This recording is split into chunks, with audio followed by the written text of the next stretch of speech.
Hello everyone, my name is Jayshankar Kumar and welcome to my channel. So guys, आज हम आप लोगों को बताने वाले हैं एक पोएम का ऑब्जेक्टिव क्वेश्चन आंसर जिसका नाम है द सोल्जर। आपके इस पोएम का फर्स्ट क्वेश्चन है Rupert Brooke was born in the year. इसका मतलब होता है रूपर्ट ब्रूक का जन्म कब हुआ था।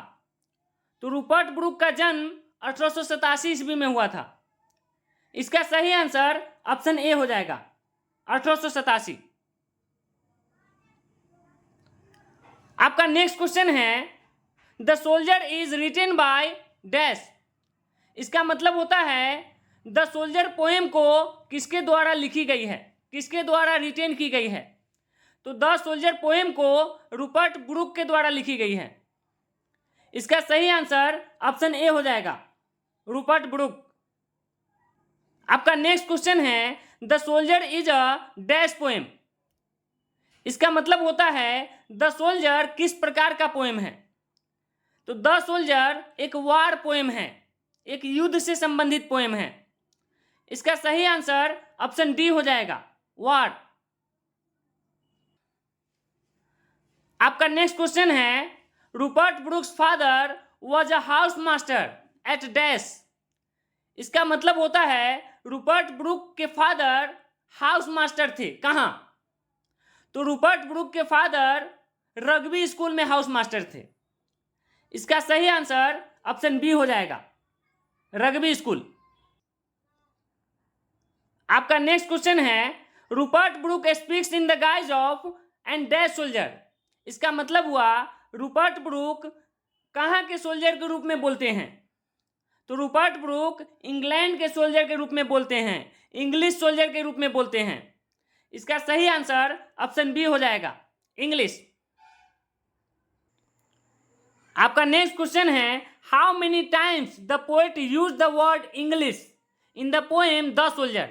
इसका मतलब हुआ द सोल्जर पोएम में पोएट ने इंग्लिश वर्ड का इस्तेमाल कितनी बार किया है। तो द सोल्जर पोएम में पोएट ने इंग्लिश वर्ड का इस्तेमाल 2 बार किया है। इसका सही आंसर ऑप्शन ए हो जाएगा, 2 टाइम्स।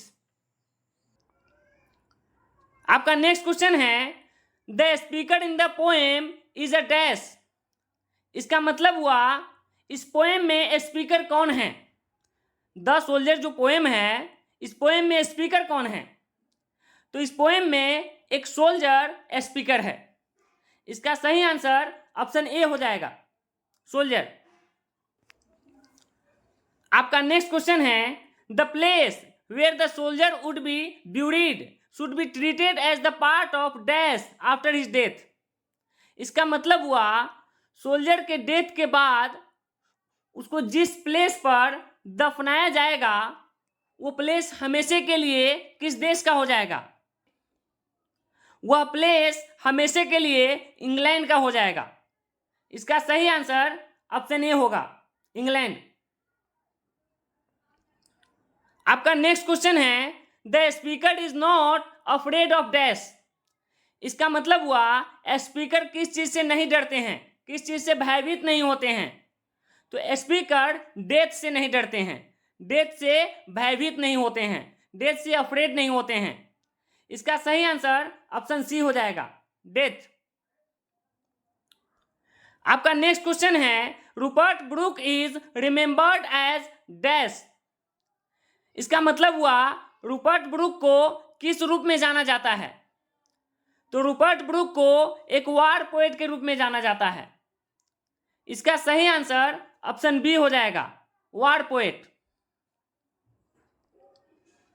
आपका नेक्स्ट क्वेश्चन है the poem the soldier is a dash. इसका मतलब हुआ द सोल्जर जो पोएम है वो क्या है।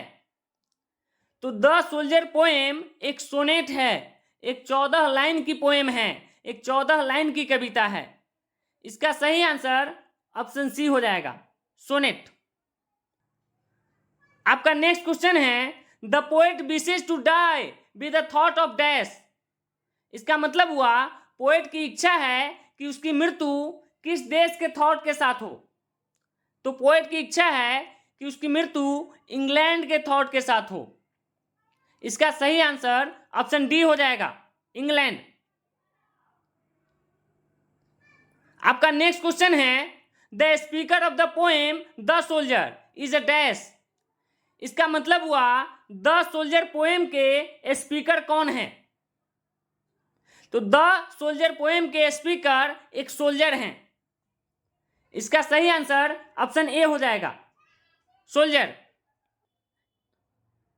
आपका नेक्स्ट क्वेश्चन है the soldier is dash poem.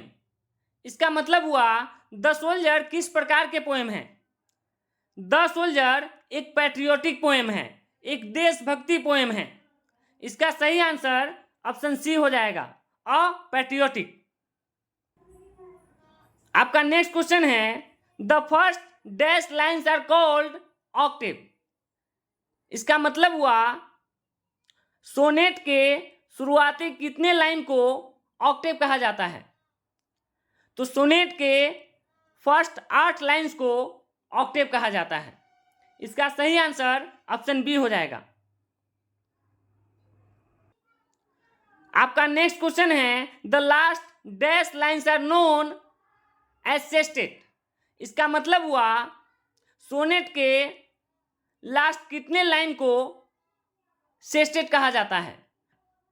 Sonnet के लास्ट 6 लाइन को सेस्टेट कहा जाता है। इसका सही आंसर ऑप्शन ए हो जाएगा, 6। आपका नेक्स्ट क्वेश्चन है a poem consisting of dash lines is a sonnet. इसका मतलब हुआ कितने लाइन के पोएम को सोनेट कहा जाता है। तो 14 लाइन के पोएम को सोनेट कहा जाता है। इसका सही आंसर ऑप्शन ए हो जाएगा। आपका नेक्स्ट क्वेश्चन है according to the soldier England has given her native has flowers. इसका मतलब हुआ द सोल्जर पोएम के अनुसार इंग्लैंड ने अपने नेटिव को फ्लावर्स किस लिए दिए हैं। तो द सोल्जर पोएम के अनुसार इंग्लैंड ने अपने नेटिव्स को फ्लावर्स दिए हैं प्रेम दिखाने के लिए, लव शो करने के लिए। इसका सही आंसर ऑप्शन बी हो जाएगा, टू लव। आपका नेक्स्ट क्वेश्चन है Rupert Brooke inspired patriotism in the dash phase of the first world war. इसका मतलब हुआ रूपर्ट ब्रूक ने फर्स्ट वर्ल्ड वॉर के किस फेज में लोगों को इंस्पायर्ड किया था। तो रूपर्ट ब्रूक ने फर्स्ट वर्ल्ड वॉर के अर्ली फेज में, शुरुआती फेज में लोगों को इंस्पायर्ड किया था। इसका सही आंसर ऑप्शन ए हो जाएगा, अर्ली। आपका नेक्स्ट क्वेश्चन है the images and praise of dash run through both the stanzas. इसका मतलब हुआ द सोल्जर पोएम के दोनों स्टैंजा में किसके इमेज को दिखाया गया है, किसकी प्रशंसा की गई है। तो द सोल्जर के दोनों स्टैंजा में इंग्लैंड के इमेज को दिखाया गया है, इंग्लैंड की प्रशंसा की गई है। इसका सही आंसर ऑप्शन ए हो जाएगा, इंग्लैंड। आपका नेक्स्ट क्वेश्चन है the term concealed in the soldier stands for. इसका मतलब हुआ द सोल्जर पोएम में एक वर्ड कंसील्ड आया है। इसका मतलब क्या है। तो द सोल्जर पोएम में जो वर्ड कंसील्ड आया है इसका मतलब है हिडन। इसका सही आंसर ऑप्शन ए हो जाएगा, हिडन।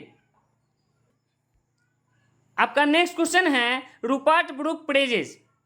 इसका मतलब हुआ रूपर्ट ब्रूक ने किसकी प्रशंसा की है।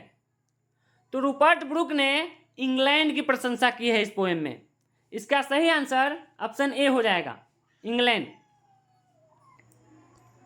आपका नेक्स्ट क्वेश्चन है अ डस्ट हुम dash bore shaped made aware. इसका मतलब हुआ डस्ट को यानी पोएट के बॉडी को किसने बोर किया है, किसने शेप दिया है, किसने अवेयर किया है। तो पोएट के बॉडी को इंग्लैंड ने बोर किया है, शेप दिया है, अवेयर किया है। इसका सही आंसर ऑप्शन सी हो जाएगा, इंग्लैंड। आपका नेक्स्ट क्वेश्चन है the line in hearts at peace under an English heaven is taken from. इसका मतलब हुआ in hearts at peace under an English heaven, ये जो सेंटेंस है किस पोएम से लिया गया है। तो इस सेंटेंस को द सोल्जर पोएम से लिया गया है। इसका सही आंसर ऑप्शन बी हो जाएगा। आपका नेक्स्ट क्वेश्चन है the soldier deals with dash. इसका मतलब हुआ द सोल्जर पोएम में किसका वर्णन किया गया है, किस कंट्री का वर्णन किया गया है। तो द सोल्जर पोएम में इंग्लैंड का वर्णन किया गया है। इसका सही आंसर ऑप्शन डी हो जाएगा। आपका नेक्स्ट क्वेश्चन है Rupert Brooke was dead in dash. इसका मतलब हुआ रूपर्ट ब्रूक की मृत्यु कब हुई। तो रूपर्ट ब्रूक की मृत्यु 1915 ईस्वी में हुई। इसका सही आंसर ऑप्शन सी हो जाएगा। आपका नेक्स्ट क्वेश्चन है if I should die think only this of me is taken from. इसका मतलब हुआ if I should die think only this of me, ये जो सेंटेंस है किस पोएम से लिया गया है। तो इस सेंटेंस को द सोल्जर से लिया गया है। इसका सही आंसर ऑप्शन सी हो जाएगा। आपका नेक्स्ट क्वेश्चन है my tongue every dash of my blood form from this soil. इसका मतलब हुआ मेरा टंग, मेरा जिह्वा और ब्लड का कौन सा हिस्सा इसी मिट्टी से बना हुआ है। तो मेरा टंग और ब्लड का एक एक एटम इसी मिट्टी से बना हुआ है, इसी सॉइल से बना हुआ है। इसका सही आंसर ऑप्शन बी हो जाएगा, एटम। आपका नेक्स्ट क्वेश्चन है a pulse in the eternal mind no less is written by. इसका मतलब हुआ a pulse in the eternal mind no less जो सेंटेंस है किसके द्वारा लिखी गई है। तो इस सेंटेंस को रूपर्ट ब्रूक के द्वारा लिखी गई है। इसका सही आंसर ऑप्शन डी हो जाएगा। आपका नेक्स्ट क्वेश्चन है her sights and sounds dreams happy as her day is taken from. इसका मतलब हुआ her sights and sounds dreams happy as her day जो सेंटेंस है किस पोएम से लिया गया है। तो इस सेंटेंस को द सोल्जर से लिया गया है। इसका सही आंसर ऑप्शन सी हो जाएगा। आपका नेक्स्ट क्वेश्चन है the richer dust refers to dash. इसका मतलब होता है द सोल्जर पोएम में जो वर्ड रिचर डस्ट आया है इसका क्या मतलब होता है। तो इस वर्ड का मतलब होता है पोएट का बॉडी। इसका सही आंसर ऑप्शन ए हो जाएगा, द पोएट्स बॉडी। आपका नेक्स्ट क्वेश्चन है how many times the poet use the word England in the poem the soldier. इसका मतलब हुआ पोएट ने द सोल्जर पोएम में इंग्लैंड वर्ड का इस्तेमाल कितनी बार किया है। तो पोएट ने द सोल्जर पोएम में इंग्लैंड वर्ड का इस्तेमाल 4 बार किया है, 4 टाइम्स किया है। इसका सही आंसर ऑप्शन सी हो जाएगा, 4 टाइम्स। आपका नेक्स्ट क्वेश्चन है Rupert Brooke died of dash. इसका मतलब हुआ रूपर्ट ब्रूक की मृत्यु किस कारण से हुआ। तो रूपर्ट ब्रूक का मृत्यु सेप्टिकेमिया के कारण हुआ। इसका सही आंसर ऑप्शन सी हो जाएगा, सेप्टिकेमिया। आपका नेक्स्ट क्वेश्चन है Rupert Brooke was the handsomest young man in dash. इसका मतलब हुआ रूपर्ट ब्रूक को किस देश का हैंडसमेस्ट यंग मैन कहा गया है। तो रूपर्ट ब्रूक को इंग्लैंड का हैंडसमेस्ट यंग मैन बताया गया है। इसका सही आंसर ऑप्शन बी हो जाएगा। आपका लास्ट क्वेश्चन है dash describe Rupert Brooke as the handsomest young man in England.